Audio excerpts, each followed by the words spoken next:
नमस्कार। Welcome to you everyone in Nemesis soda classes. तो आज हम लेसन नंबर 9 प्रकाश परावर्तन तथा अपवर्तन के बहुत ही महत्वपूर्ण प्रश्न पढ़ेंगे, जो परीक्षा की दृष्टि से वास्तव में इम्पोर्टेंट होंगे आपके लिए, क्योंकि परीक्षा आपके निकट है। आपकी जो वार्षिक परीक्षा है, बोर्ड की एग्ज़ाम है, उसको ज़्यादा दिन नहीं है विज्ञान की। वैसे तो एग्ज़ाम तो शुरू हो गई है आपकी, ठीक है ना, लेकिन विज्ञान की परीक्षा है उसके कुछ दिन पड़े हैं, ठीक है ना। तो आप इन प्रश्नों को जरूर पढ़ें, क्योंकि परीक्षा की दृष्टि से वेरी इंपॉर्टेंट है ये। इन प्रश्नों में से पक्के प्रश्न आएंगे 100%। आप इनको रट लेना, ढंग से एक बार जीरो पर लेना, क्योंकि आपका जो पार्ट है इसमें से कम 5-7 मिनट के पार्ट में प्रश्न आएंगे पक्के, ठीक है। तो चलो शुरू करते हैं। पहला प्रश्न क्या है? प्रकाश का वेग सर्वाधिक होता है। प्रकाश का वेग सर्वाधिक होता है तो निर्वात में होता है। जल्दी जल्दी पढ़ेंगे थोड़ा सा प्रश्न, क्योंकि इतना टाइम नहीं हमारे पास। उसके बाद में प्रकाश का वेग न्यूनतम होगा कांच में, हवा में, पानी में, निर्वात में। न्यूनतम क्यों होगा? देखो, निर्वात में क्या होता है कि जो माध्यम होता है उसके कण दूर दूर होते हैं, इसलिए प्रकाश का वेग क्या होता है? बढ़ जाता है। जबकि जो ठोस वस्तु होती है ना, उसमें प्रकाश का वेग कम होता है, क्योंकि उसमें पदार्थ के कण होते क्या होते हैं? पास पास से होते हैं, ठीक है ना। उसके बाद में अगला प्रश्न है कि एक उत्तल दर्पण से सदैव प्रतिबिंब बनेगा।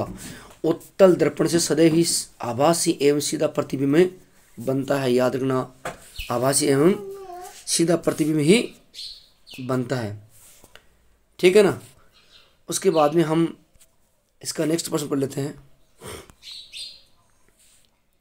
नेक्स्ट प्रश्न क्या है कि किसी वस्तु का सीधा तथा आवर्धित प्रतिबिंब प्राप्त करने के लिए प्रयुक्त दर्पण तथा लेंस है। तो इसमें अवतल दर्पण और उत्तल दर्पण दोनों ही है, अवतल और उत्तल दोनों ही, ठीक है।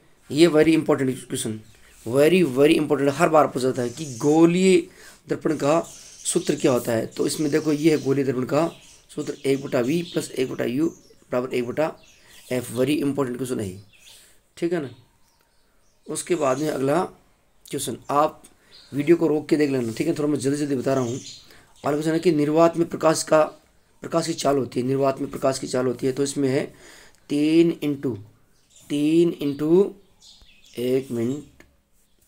10⁸ मीटर प्रति सेकंड, ठीक है। मीटर प्रति सेकंड, ये है मीटर प्रति सेकंड, ठीक है ना। उसके बाद में अगला क्वेश्चन है कि गोलीय दर्पण की वक्रता त्रिज्या r तथा फोकस दूरी f के मध्य संबंध है। ये वेरी वेरी इंपॉर्टेंट क्वेश्चन, प्रश्न हर बार आता है ये प्रश्न कि f बराबर r/2, यानी f बराबर r/2। ये गोलीय दर्पण और वक्रता त्रिज्या में क्या है? संबंध है। वेरी इंपॉर्टेंट क्वेश्चन है। उसके बाद में है अगला क्वेश्चन। अगला क्वेश्चन क्या है कि अवतल लेंस के सामने रखी वस्तु का प्रतिबिंब सदैव बनेगा। तो इसमें आभासी व सीधा बनेगा। निम्न में से कौन सा पदार्थ लेंस बनाने के लिए प्रयुक्त नहीं किया जा सकता? मिट्टी, ठीक है। उसके बाद में है अगला क्वेश्चन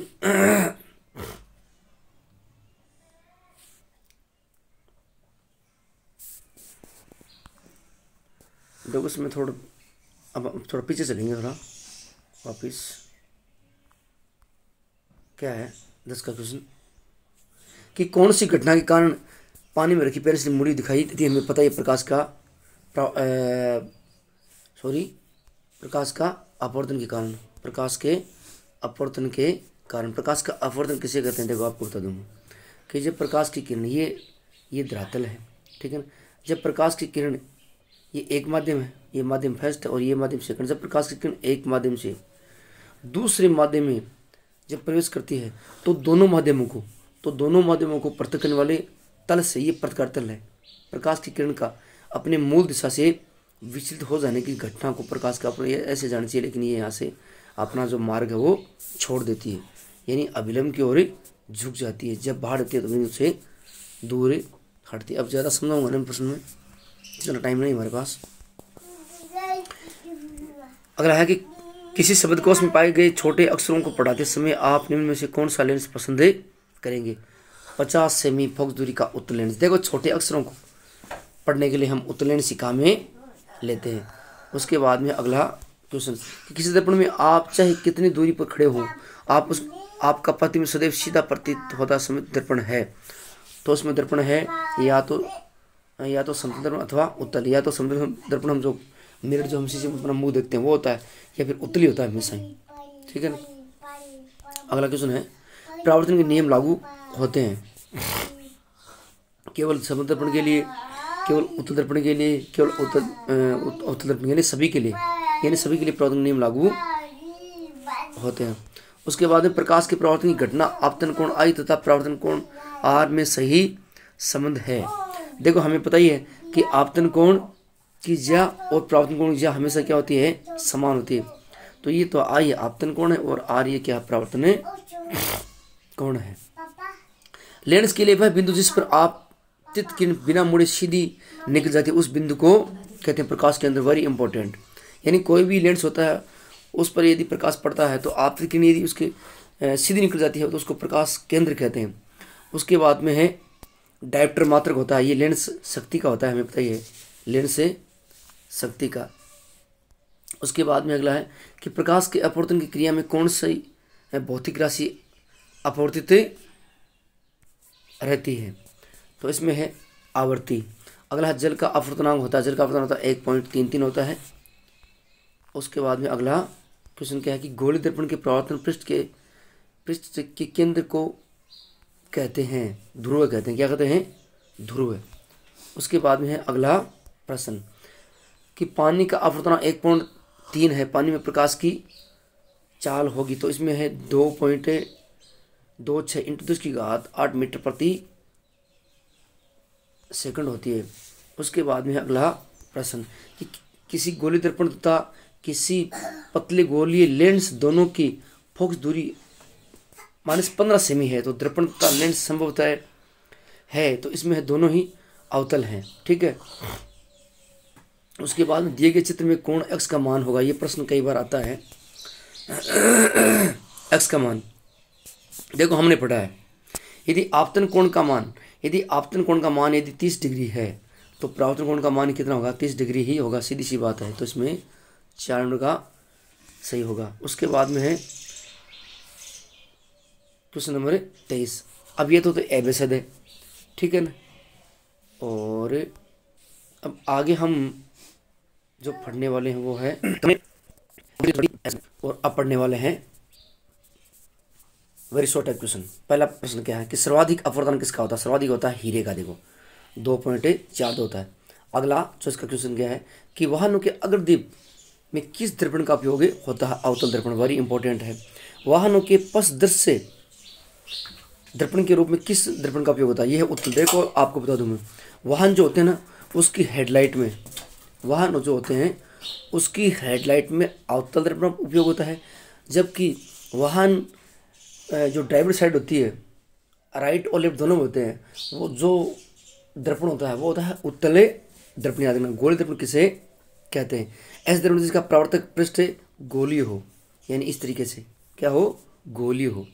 उसके बाद में कौन सा लेंस एक द्वार केवल आभासी प्रतिबिंब बनाता है, तो इसमें है अवतले लेंस केवल आभासी प्रतिबिंब। किसकी फोकस दूरी ऋणात्मक होती है, अवतल दर्पण तथा उत्तल लेंस। देखो याद रखना उल्टा है, अवतल दर्पण तो उत्तल लेंस इनकी फोकस दूरी क्या होती है, ऋणात्मक होती है। अगला है कि किसकी फोकस दूरी धनात्मक होती है, किसकी फोकस दूरी है वो धनात्मक होती है, उत्तल दर्पण तथा उत्तल लेंस। ठीक है ना, ये याद रखना, थोड़ा सा कन्फ्यूज होने वाला है। यानी धनात्मक बात करें तो उसमें अवतल दर्पण तथा अवतल लेंस होगा। ठीक है ना, एक ही राशि के दोनों अवतल लेंस और अवतले दर्पण इनकी तो होती है ऋणात्मक, और उत्तल लेंस और उत्तल दर्पण उसकी होती है मतलब धनात्मक। ठीक है। अगला क्वेश्चन क्या है कि फोकस दूरी को परिभाषित कीजिए कि किसी लेंस के मुख्य फोकस तथा प्रकाश केंद्र के बीच की दूरी को फोकस दूरी कहते हैं। यानी कोई ये जैसे लेंस है मान लीजिए, ठीक है, ये क्या है, उत्तले लेंस है। ये क्या है, उत्तले लेंस।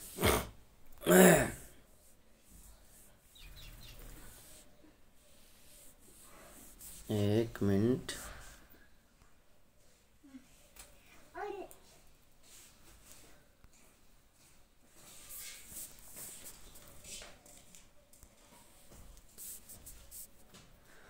फोकस दूरी को परिभाषित कीजिए। जैसे ये उत्तर लेंस है, ये इस तरीके से, ठीक है ना। इसमें ये है इसका मुख्य अक्ष, ये क्या करके किसी लेंस के मुख्य फोकस तथा प्रकाश के केंद्र, ये प्रकाशीय केंद्र यहाँ पर, प्रकाशीय केंद्र के बीच की दूरी यानी मुख्य फोकस यहाँ पर जैसे ये है, अब इनके बीच की दूरी है उसको क्या बोलते हैं, एफ ए फोकस दूरी।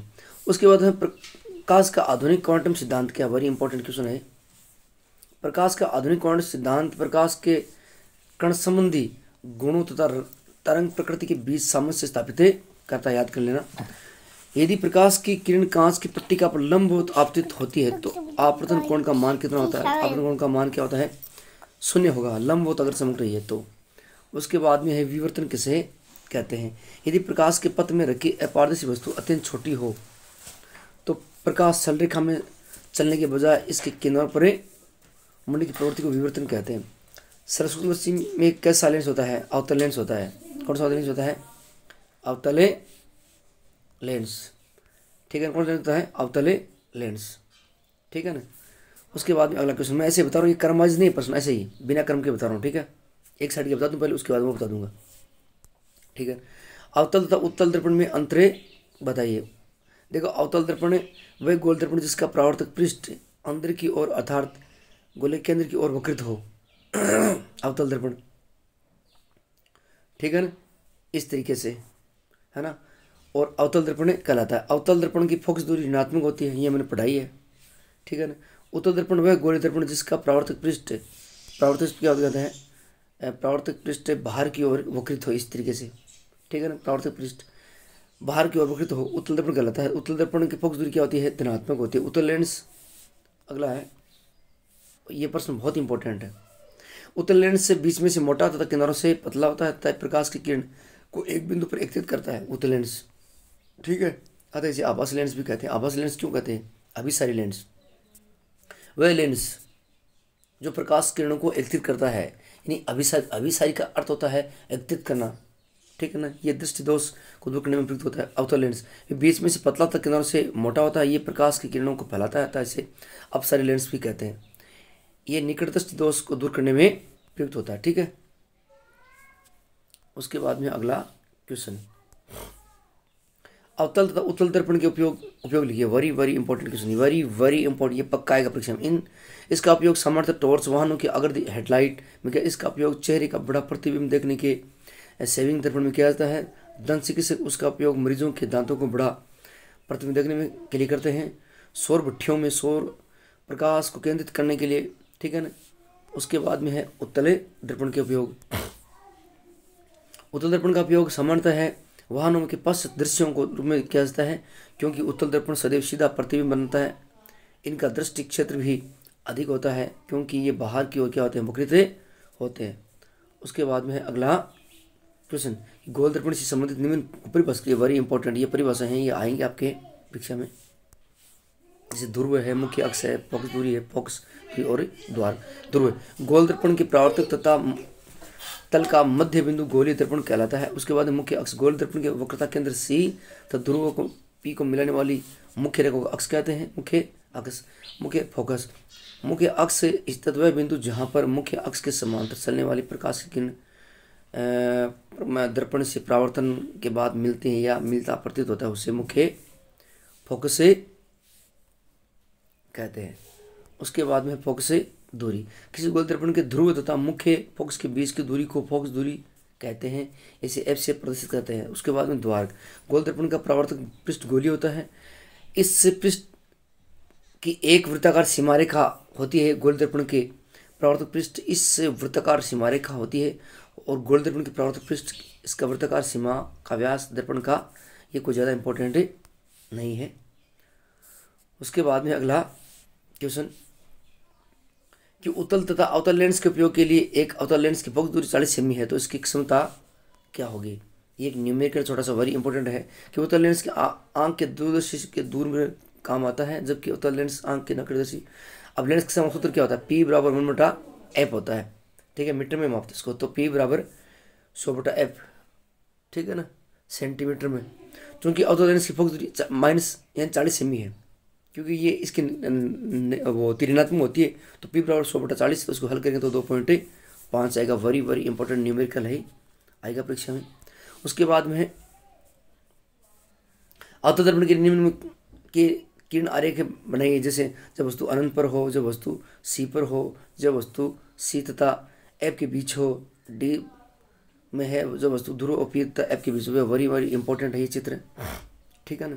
देखो इसमें क्या है आपको बता दूं मैं, जैसे ये ए बी एक वस्तु है, ठीक है, और यहाँ पर ये वस्तु अनंत पर रखी है, क्या रखी है, अनंत पर। यदि अनंत पर कोई वस्तु रखी होती है ना, तो प्रतिबिंब मुख्य फोकस पर बनता है यहाँ पर, ठीक है ना, मुख्य फोकस यहाँ पर है ना, अत्यंत छोटा वास्तविक उल्टा प्राप्त होता है। उसके बाद में जो वस्तु सी पर हो, ये देखो ये सी है, यानी जब वस्तु सी पर हो, तो सी पर तो वक्रता केंद्र जो प्रतिबिंब है वक्रता केंद्र बनता है, यानी समान आकार। ये देखो ये वस्तु यहाँ पर ये बना समान आकार का वास्तविक तथा उल्टा बनता है, ठीक है। उसके बाद में सी पर हो, यदि जब सी पर वस्तु हो तो प्रतिबिंब होता है वो, एक मिनट, ये प्रश्न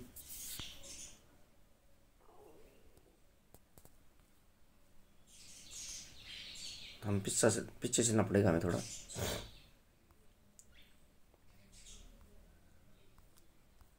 प्रश्न निकालना पड़ेगा, 1 मिनट। प्रश्न ये रहा, उसको बाद में पढ़ेंगे हम, पहले ये वाले क्वेश्चन पढ़ लेते हैं यहाँ से। 1 मिनट, यहाँ से क्या है, प्रकाश की किरणों को फैलाने वाले लेंस का नाम है, बताओ, अवतले लेंस। उसके बाद प्रकाश किरणों को एकत्रित करने वाले लेंस का नाम बताओ, उत्तल लेंस है ही। उसके बाद में उस दर्पण का नाम लिखो जिसका प्रयोग दंश से करता है, बड़ा उसको है अवतले दर्पण। एक छोटे छोटे क्वेश्चन पढ़ लेना भाई आप। लेंस किसे कहते हैं, 2 पृष्ठों से घिरी हुई कोई पारदर्शी माध्यम होता है ना, उसको क्या बोलते हैं, लेंस से कहते हैं। उसके बाद में है अगला क्वेश्चन, आवर्धन के मान में ऋणात्मक चिन्ह से क्या होता है। आवर्धन के मान में ऋणात्मक चिन्ह बताता है कि प्रतिबिंब वास्तविक है या आभासी है, ठीक है ना। उसके बाद में लेंस किसे कहते हैं, वेरी इंपॉर्टेंट, किसी लेंस द्वारा प्रकाश किरणों को अभिसरण या अपसरण करने की जो मात्रा होती है ना, उसको बोलते हैं लेंस से क्षमता। यह इसका उत्तर होता है, क्या होता है, P बराबर 1/f, ठीक है। आगे है कि उत्तल लेंस की क्षमता धनात्मक तथा अवतल की लेंस की क्षमता ऋणात्मक होती है, ये याद रखना। उत्तल धनात्मक इसकी क्षमता, और जो अवतल होता है उसकी क्या होती है, ऋणात्मक होती है। प्रावर्तन के नियम, वेरी वेरी इंपॉर्टेंट क्वेश्चन है। प्रावर्तन के नियम क्या है कि आपतन कोण बराबर होते हैं, आपतित किरण परावर्तित किरण तथा विलंब किरण एक ही तल में होते हैं, ठीक है। वेरी इंपॉर्टेंट, परीक्षा में आएगा पक्का, ये 100% आएगा परीक्षा में। उसके बाद में अगला है, समतल दर्पण द्वारा बने प्रतिबिंब की क्या विशेषता होती है, तो इसमें है कि समतल दर्पण द्वारा बना प्रतिबिंब सदैव आभासी तथा सीधा होता है। प्रतिबिंब का आकार वस्तु के बराबर होता है। प्रतिबिंब दर्पण के पीछे उतनी दूरी पर बनता है जितनी दूरी पर दर्पण के सामने है बिंब रेखा। हाँ ठीक है, ठालो सही है। दर्पण में प्रतिबिंब पास प्रतीत होता है, ठीक है। उसके बाद है प्रकाश के अपवर्तन के नियम, वेरी वेरी इंपॉर्टेंट है। प्रकाश के अपवर्तन के नियम, प्रथम है कि आपतित किरण, उसके बाद अपवर्तित किरण दोनों माध्यम को पृथक करने वाले पृष्ठ, आपतित बिंदु और अविलंब तीनों एक ही तल में होते हैं। द्वितीय नियम क्या है, स्नेल का नियम, वेरी वेरी इंपॉर्टेंट क्वेश्चन है ये। स्नेल का नियम पक्का आएगा कि प्रकाश किसी निश्चित रंग तथा निश्चित माध्यमों के युग्म के लिए आपतन कोण की ज्या साइन आई तथा आपतन कोण की ज्या साइन आर बराबर। तो ये वेरी इंपॉर्टेंट क्वेश्चन है, ये very very very important question है, परीक्षा में आएगा पक्का 100%। मैं आपको बता दूं, मैं ये वेरी वेरी इंपॉर्टेंट क्वेश्चन है, ये वेरी वेरी इंपॉर्टेंट क्वेश्चन है, ठीक है ना। अगला क्वेश्चन है, देखो ये प्रश्न आया हुआ है कि कांच के आयताकार स्लैब से अपवर्तन का नामक चित्र बने, आप बना लेना। इसमें क्या देखो आप, ये तो है आपतित किरण, ठीक है ना, ये तो आपतित किरण, ठीक है ना, और ये जो किरण है ये है अपवर्तित किरण है, ठीक है ना, और ये बाहर वाली है, इसको बोलते हैं निर्गत किरण। देखो ये प्रकाश का अपवर्तन का चित्र है, ये वेरी इंपॉर्टेंट है, आप बना लेना, मैं ज़्यादा नहीं बताऊंगा। आएगा परीक्षा में पक्का। जब प्रकाश की किरण तिरछा आपतन के साथ प्रवेश करती है तो उनका मार्ग दर्शाते हुए एक किरण आरेख बनाइए हवा से पानी में, ठीक है ना। तो ये वेरी इंपॉर्टेंट, आप बना लेना इसको। आज का स्लेब वही है जो पीछे जो गया था अभी। निम्नदात प्रश्न क्या है कि अवतल दर्पण द्वारा निम्न स्थिति में प्रतिबिंब के कारण आरेख तथा प्रतिबिंब की विशेषताएं लिखिए, ठीक है। जब वस्तु एफ तथा ए पर स्थित हो, जब वस्तु सी के पीछे स्थित हो, जब वस्तु ए पर स्थित हो, ठीक है ना। तो इसमें हमें यही देखना है कि प्रतिबिंब अनंत पर उल्टा वास्तविक तथा बहुत बड़ा बनता है, ठीक है ना। ये इतना बताऊंगा क्योंकि प्रश्न है, इसमें ज़्यादा नहीं समझाऊंगा। कि जब वस्तु सी के पीछे हो तो सी तथा एफ के बीच, यानी ये सी है और ये एफ, इसके बीच वास्तविक उल्टा और वस्तु से छोटा, ये वस्तु है, ठीक है ना, इससे छोटा बनता है, ठीक है ना। उसके बाद में जब वस्तु ध्रुव पी तथा एफ के बीच स्थित हो तो प्रतिबिंब दर्पण के पीछे यहाँ पर बनता है आभासी सीधा और वस्तु से बड़ा बनता है। उसके बाद में अगला प्रश्न है कि उत्तल दर्पण में निम्न स्थितियों के लिए किरण चित्र बनाई तथा प्रतिबिंब स्थिति तथा प्रकृति को समझाई। वेरी इंपॉर्टेंट कही है, क्वेश्चन है 2019 में आया हुआ प्रश्न है, बड़ा प्रश्न है। जब वस्तु अनंत पर हो, जब वस्तु अनंत तथा ध्रुव के बीच हो, जब वस्तु अनंत पर हो, ठीक है ना। ये देखो ये पॉइंट एक रिपीट हो गया है, तो इसमें देखो क्या है, जब वस्तु अनंत पर होता है ना तो प्रतिबिंब होता है वो बिंदुवत बनता है, एकदम छोटा। कि प्रतिबिंब दर्पण के पीछे फोकस पर अत्यंत छोटा और आभासी और सीधा बनता है, ठीक है। जब वस्तु अनंत तथा ध्रुव के बीच स्थित हो तो प्रतिबिंब में कैसा बनता है, देखो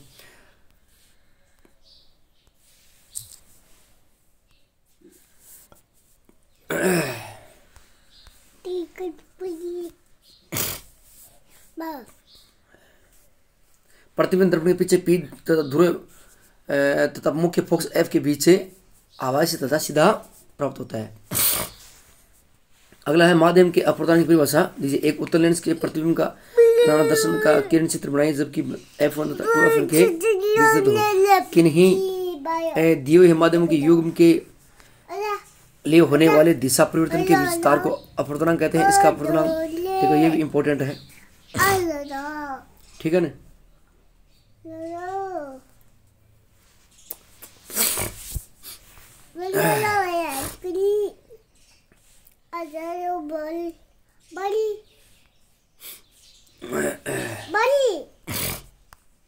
अगला है जब वस्तु F1 पर स्थित हो तो इसमें देख प्रतिबिंब है वो अनंत पर बनेगा।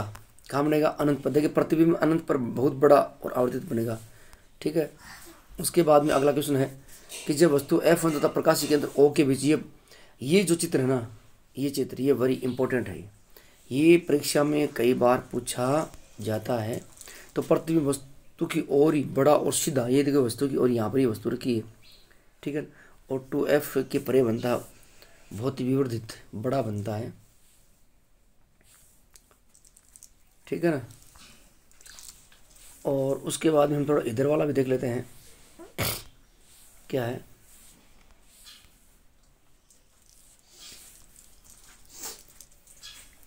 देखो ये है नहीं, ये वाला हमने पढ़ लिया, ये आ गया कि N2 माध्यम में प्रकाश की चाल V1 होता है और माध्यम जो सेकंड उसमें चाल होती है V2, ठीक है ना।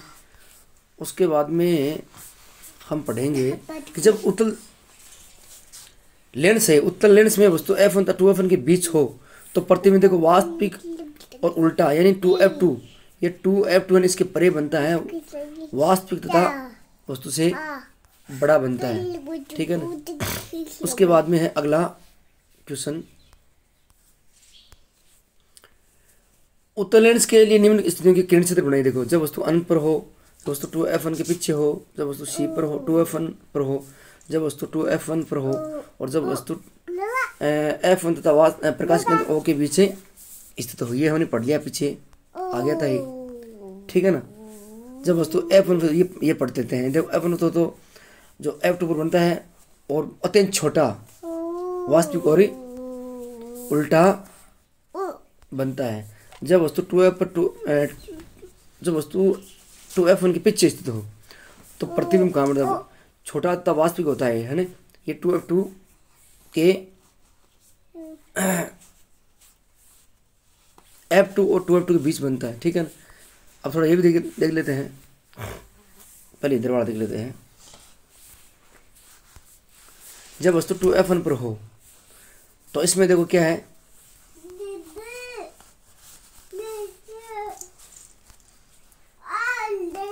इसका उत्तर कहाँ दिया है, जब वस्तु C पर स्थित हो